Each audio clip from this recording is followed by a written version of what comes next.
अस्सलाम वालेकुम तमाम लीडर्स को मेरा सलाम। मेरा नाम इब्राहिम खिलजी।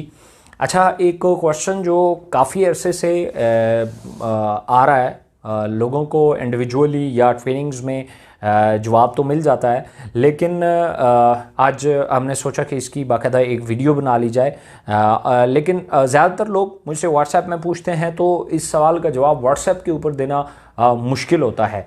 इसलिए ये इसकी बाकायदा तौर पे वीडियो जिसमें मैं साथ जो है लिख के आपको समझाने की कोशिश करूँगा। क्वेश्चन कुछ इस तरह है कि क्या इकोनेक्स जो है वो ओवरपेड तो नहीं है? कहीं ऐसा तो नहीं है कि कंपनी, और बहुत सारे लोग आपको मुख्तलिफ स्ट्रक्चर बना के दिखाएंगे कि जनाब एक बंदे ने यहाँ ज्वाइन किया, उसके साथ एक बंदे ने यहाँ ज्वाइन किया, फिर यहाँ ज्वाइन किया, फिर यहाँ ज्वाइन किया, फिर यहाँ ज्वाइन किया, फिर यहाँ ज्वाइन किया, और इधर फिर एक बंदे ने ज्वाइन किया। अब इसको भी कमीशन गया, इसको भी गया, इसको भी गया, इसको भी गया, इसको भी गया, इसको भी गया, तो 500 इसको, 500 500 500 500 500 3000 रुपये की एंट्री थी, कमीशन बन गया 3500 रुपया। ये 500 रुपया क्या कंपनी जेब से देगी? तो ये बेसिकली जो कहलाता है ये ओवरपेड कहलाता है। याद रखिए, जो बाइनरी कंपनी होती है जिसका बाइनरी प्लान हो, 2 लेग्स वाला, जिसका भी 2 लेग्स वाला प्लान होगा, वो नाम रखते ही, प्लान का नाम बाइनरी रखते ही वो ओवरपेड है। उसको मुख्तलिफ तरह के चेक्स बचाते हैं, मुख्तलिफ तरह के जो लिमिट्स होती हैं वो उसको ओवरपेडिंग से बचाती हैं। ठीक है, तो एक बात आप याद रखिएगा कि ये लिमिट्स जब तक आपको नहीं पता, मैंने पहले भी कहा कि इस सवाल का जवाब देना इंतहाई आसान है कि जनाब इकोनेक्स कंपनी जो है ना वो लीगल नहीं है। इसका आप कैसे जवाब देंगे? इसका आप डॉक्यूमेंट्स दिखा देंगे, जितने लीगल हमारे डॉक्यूमेंट्स हैं तो वो आप दिखा देंगे तो बंदा ओके हो जाएगा। एक बंदा कहता है कि जी इकोनेक्स से पैसे नहीं आते, उसको आप बहुत इजी है उसको जो है सेटिस्फाइड करना कि आप उसे चेक्स दिखा सकते हैं, विड्रॉल दिखा सकते हैं। कोई बंदा ये कहता है कि जी ये टैक्स पेयर नहीं है, तो हमारे एनटीएन नंबर बाकायदा तौर पे बैंक्स में हम डील करते हैं, तो वहाँ से वो बंदा ओके हो जाता है।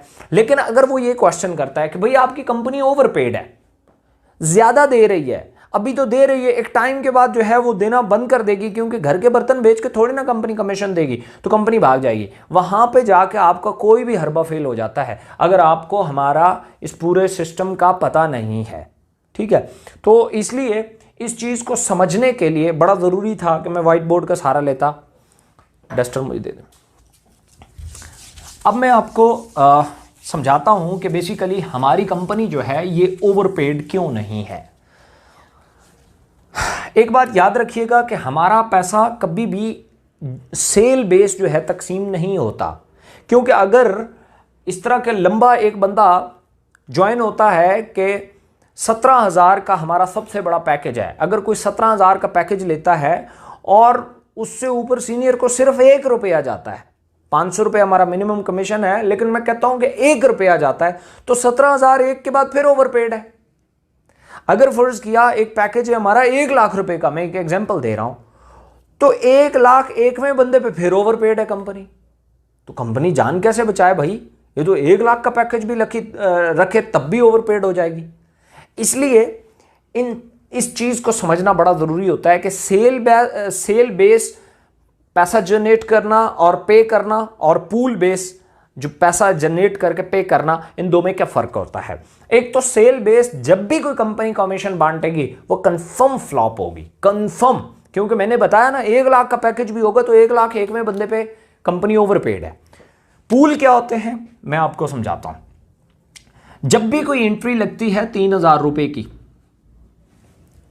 इसमें से 2300 रुपया नेट में बांटा जाता है। 23 बिजनेस वॉल्यूम का मतलब यह होता है कि यह 2300 रुपया नेट में बांटा जाएगा।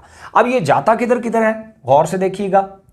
डायरेक्ट कमीशन सबसे पहले इसमें जाता है 700 रुपया, बाइनरी 1 कमीशन इसमें जाता है 500 रुपया, फिर है बाइनरी 2 कमीशन इसमें जाता है 500 रुपया, फिर है रिवॉर्ड प्लान इसमें जाता है 600 रुपया। अब आप ये एक एंट्री लगी है जिसकी मैंने अभी बात की है, फर्स्ट किया ये एक बंदा ज्वाइन हुआ, ये पूल में पैसा तकसीम हो गया 700 500 1200 500, 1700 और 600, 2300 रुपया। एक बंदा अभी तक ज्वाइन हुआ है। अब इसने एक बंदा अपने साथ डायरेक्ट स्पॉन्सर में एक और ज्वाइन कराया। जैसे ही उसने ये बंदा ज्वाइन कराया, फर्ज किया ये भी 3000 से ज्वाइन हुआ, इसका भी पहले पूल में पैसा जाता है, जमा 700 जमा 500 जमा 500 जमा 600, लेकिन यहां से डायरेक्ट कमीशन निकला है 700 रुपया, तो वो यहां इस पूल से माइनस हो जाता है 700, बाकी पैसे वहीं रहते हैं। अब फर्ज किया एक शख्स इसने और ज्वाइन करा दिया यहां पे। अब जब ये ज्वाइन कराया, फिर ये सारा सिस्टम दोबारा रिपीट हुआ। कौन सा भला? ये देखें, इधर फिर आएगा 700 इस बंदे का, इधर प्लस होगा 500, इधर फिर प्लस होगा 500, इधर प्लस होगा 600। लेकिन गौर से देखें, इधर 700 रुपया डायरेक्ट कमीशन ऊपर को गया है, तो यहां माइनस हो जाएगा 700। जो कमीशन बन के पे हो रहा है वो माइनस होता रहेगा, और जो एंट्री लग रही है उसमें प्लस होता रहेगा। अब इसका देखें, एक पेयर भी बना है, पेयर बना है तो बाइनरी 1 निकला है 500 रुपया, तो यहां से माइनस हो जाएगा 500 रुपया, बाकी एज इट इज रहेंगे। अब हम देखते हैं कि 3 लोगों की एंट्रियां लग चुकी हैं, पूल में कितने पैसे बाकी पड़े हुए हैं। इधर अगर हम गौर से देखें तो सिर्फ 700 रुपया बाकी है। ये 700 ऐड हुआ, ये निकल गया, ये ऐड हुआ, ये निकल गया। इसमें अगर हम देखें तो इसमें हमारे पास 500, 500, 1500 और माइनस 500, तो 1000 रुपया अभी इधर बाकी है। इधर हम देखें तो पूरा 1500 बाकी है, इधर हम देखें तो अभी 1800 रुपया बाकी है। ये पूल में पैसे पड़े हुए। अब अगर फर्ज किया हम वही सवाल को दोबारा रिपीट करते हैं कि एक बंदे ने यहां ज्वाइन किया, उसकी डाउन में ये आया, फिर उसकी डाउन में ये, फिर इसकी डाउन में ये, फिर इसकी डाउन में ये, फिर इसकी डाउन में ये अनलिमिटेड लेवल तक चला गया। फर्ज किया 1,00,000वें लेवल तक चला गया। आप ये गौर से देखेंगे कि ये इन लोगों को कमीशन तब मिलेगा जब ये इनकी वीक लाइन में होंगे। ये सारे कम से कम एक बंदा इनकी इस साइड पे होगा, तब पेयर बनेगा, तब इस एक एंट्री की वजह से 1,00,000 पेयर बनेंगे। तो जब एक एक बंदा होगा तो इन तमाम के पैसे इन पूल्स में पड़े हुए हैं, इन तमाम के पैसे पूल्स में पड़े हुए हैं, इवन इनके भी पूल्स में पड़े हुए हैं। अब एक एंट्री लगी है तो इन पूलों से पैसा निकला है, जितने भी लोगों के पेयर बने। कोई एक्स्ट्रा कंपनी ने जेब से नहीं दिए, वो ऑलरेडी इन्हीं लोगों का पैसा यहां पे पेंडिंग में पड़ा था। अब इसके ऊपर मुख्तलिफ चेक्स और भी हैं, आप अगर उसको देखें। सबसे पहले तो आपके लिए समझना यह जरूरी है कि इस तरीके से अगर एक एंट्री से 10 लाख पेयर भी बनते हैं तब भी कोई प्रॉब्लम नहीं होता। नो डाउट ये एंट्री 3000 रुपए की है, कोई मसला ही नहीं है। 3000 रुपए की अगर एंट्री भी है ना, 500 इसको देना है, 500 इसको, 500 इसको, 500 इसको, 500 इसको, 500 इसको, 500 इसको, ये तो कोई बन गया 3, 3, 6 और एक 7, 3500 रुपया। तो 3500 रुपया पूल से निकलेगा। डायरेक्ट जिसको जाना है वो यहां से निकलेगा, बाकी जो पेयर बनने हैं वो पूल से निकलेंगे, बाकी उधर ही पड़ा रहेगा।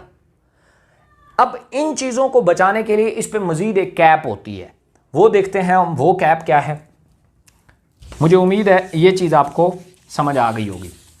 इसलिए हम सेल्स पे नहीं बांटते, हम पूल से पैसे बांटते हैं। अब इन पूल को ओवर पेडिंग से बचाने के लिए हमारे पास क्या होता है, हम एक कैप लगाते हैं। एक बात गौर से देखिएगा कि एक बंदे ने जब यहां ज्वाइन किया, उसकी ये पावर साइड है, इस पे बहुत बड़ा नेट है, ये वीक साइड है, तो कमीशन इस साइड से आते हैं। इसकी बंदे की वीकर में ये बंदा है, इसकी वीकर में ये बंदा है, इसकी वीकर में ये है, इसकी वीकर में ये है। इन सब लोगों की पावर्स में अलग अलग लोग मौजूद हैं, ठीक है। अब देखिएगा क्या खसारा क्या होता है, जिसको डेफिसिट बोलते हैं। अब इस बंदे की डाउन में एक बंदे ने ज्वाइन किया 3000 रुपए से, ये इसकी वीक लाइन में किया।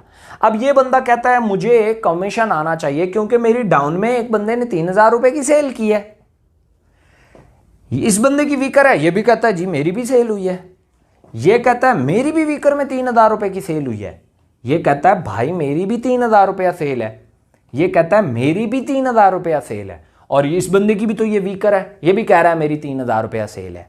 अब खसारा कैसे पैदा होता है आप देखें, 3,000 रुपया सेल ये है जो एक्चुअल में सेल है। अब ये भी क्लेम कर रहा है मेरी भी 3,000 सेल है, ये भी 3 4 5 6 18,000 रुपए की सेल क्लेम हो रही है जी। एक्चुअल में सेल 3,000 रुपए की है, कमीशन पे करने पड़ेंगे 18,000 रुपए सेल में से, क्योंकि ये बंदा कह रहा है मेरी वीकर में आज 3,000 रुपए की सेल हुई है, ये कह रहा है मेरी टीम में भी 3,000 की सेल हुई है, ये सारे एज इट इज कहते हैं तो 18,000 रुपए की सेल बनी है। एक्चुअल में कंपनी के पास आया ही 3,000 रुपए है। इसको बोलते हैं खसारा, ये खसारा है सारा। अब इसको कंपनी कैसे कवर करती है, मुख्तलिफ चेक्स लगा के। फर्ज किया इस सेल से, ये कहीं बहुत डीप लेवल पे है, इस बंदे का कमीशन बनता है, मैं एक एग्जांपल देता हूं, 50,000 रुपए। नीचे बहुत सारा कहीं वीकर में सेल हुई है, इस बंदे की कमीशन बना 50,000 रुपया। इस बंदे का बना, बाइनरी का एक उसूल है कि अगर कोई शख्स इस साइड पे आपकी पूरी टीम मिलके 1 करोड़ रुपया कमाए और इधर पूरी टीम मिलके 1 करोड़ रुपया कमाए, तो ये बंदा अकेला 2 करोड़ कमा जाता है। ये बाइनरी का उसूल है, ठीक है। तो इसका मतलब यह है कि अगर आपकी टीमें भी बराबर चल रही हैं तो आपकी वीकर में कमाने वाले पैसों से डबल आपका चेक होगा। तो अगर इसने 50,000 कमीशन बना तो इसका 1 लाख कमीशन बनेगा, इसका 2 लाख कमीशन बनेगा, इसका 4 लाख कमीशन बनेगा, इसका 8 लाख कमीशन बनेगा और इसका 16 लाख कमीशन बनेगा। अब हम एक एग्जांपल देते हैं कि एक्चुअल में जो नीचे सेल आई है ना पूल्स में, वो 20 लाख है। टोटल सेल आई है 20 लाख, लेकिन चूंकि मैंने बताया ना सेल 20 लाख है, लेकिन ये भी कह रहा है 20 लाख है मेरी, ये भी कह रहा है 20 है, ये भी कह रहा है मेरी 20 है, ये भी कह रहा है मेरी 20 है, तो करते करते ये तो बन जाती है 50-60 लाख सेल। जिस तरह ये 3,000 रुपए की सेल 18,000 बनी थी, इस तरीके से ये 20 लाख की सेल जो है वो करोड़ों में चली जाती है, सिर्फ नंबरों में, एक्चुअल में नहीं होती, वो खसारा होता है। अब इस खसारे में ये बंदा अपना कमीशन क्लेम कर रहा है, ये अपना, जैसे मैंने पहले कहा था कि 18,000 रुपए में सबको कमीशन मिलने हैं, सेल एक्चुअल में 3,000 रुपया है, तो सेम इसी तरीके से अब 20 लाख में ये कमीशन बनते हैं। इसका 16 लाख, इसका 8 लाख, 16 और 8 ये तो यहीं ओवरपेड हो गया, 4 लाख इसका, 2 लाख इसका, लाख इसका, 50,000 इसका। अब इसके ऊपर कंपनी क्या लगाती है, कैप, पैकेज के हिसाब से। फर्ज किया इन सारों के पैकेज है 17,000 वाले, तो 50,000 रुपया कैप है, 50,000 रुपया लिमिट है एक दिन में अर्निंग की। तो ये 50,000 इसको मिल जाएगा, इसको भी 50 मिल जाएगा, इसको भी 50 मिल जाएगा, इसको भी 50 मिल जाएगा, इसको भी 50 मिल जाएगा और इसको भी पूरा 50 मिल जाएगा। बाकी एक्चुअल में खसारा था, पैसे थे ही नहीं, ठीक है। 1 2 3 4 5 6 3 लाख रुपया पूल में से इन लोगों में बांट दिया जाएगा, ये है कैप। और वो जो फजूल में एक डेफिसिट बन रहा था वो खत्म हो जाता है। इससे कंपनियां जो है वो ओवरपेड नहीं होती। अब पूल में से टोटली अगर ये सारे कमीशन बांटे जाएं एक्चुअल वाले, जो एक्चुअल में है नहीं, बस एक खसारा है, तो ये 20 लाख ये तो पहले 2 लोगों पे ओवरपेड हो गया। इसलिए कंपनी कैप लगाती है। उस कैप की वजह से अभी कंपनी ने 8 लोगों को नहीं, 8,000 लोग भी होगा तो वो बांट लेगी, क्योंकि उसके पास पूल में पैसा मौजूद है। तो ये चेक्स होते हैं जिसकी वजह से कंपनियां ओवरपेड नहीं होती। हमारी भी कंपनी ओवरपेड नहीं है, क्योंकि एक तो हमारी ये कैप है, बाइनरी 2 की कैप है हमारी। इसके अलावा बहुत सारे लोग जानते हैं एस वॉलेट है हमारा, फ्यूचर पॉइंट है, उसके बाद 60 RPEP का कॉन्सेप्ट है। बहुत सारी चीज़ें मिल के जो है वो कंपनी की लेंथ में, कंपनी की ज़िंदगी में इजाफा करती हैं। तो कोई भी क्वेश्चन अगर आपसे इस तरह का कोई शख्स करता है तो आप ये वीडियो देखें, इसको प्रैक्टिस करें पेपर पेन पे, और उसके बाद उसके सामने आप रख सकते हैं। उसके बाद उसका कोई क्वेश्चन नहीं बचेगा, क्योंकि एक्चुअल में ये कैप और ये जो कैलकुलेशंस है यही कंपनी की जान होती हैं, यही कंपनी को ज़िंदगी बख्शती हैं। और हमेशा एक बात याद रखिएगा, ये जो टॉप के लीडर होते हैं इनका अगर फर्ज किया 1.5 मिलियन पर मंथ आ रहा है तो मोर देन इनफ है। और हमारी कोई भी कैप जो है ये आने वाले आम लोगों के ऊपर अप्लाई ही नहीं होती, ये तो होती है उन लोगों के ऊपर जो डेफिसिट क्रिएट करने की वजह बनते हैं, जो खसारा क्रिएट करने की वजह बनते हैं, उन पे ये अप्लाई होती है और ये बहुत पैकेज वाइज होती है। तो इसलिए कोई भी ओवर पेडिंग का क्वेश्चन करेगा तो आपको जवाब आना चाहिए। So thank you so much.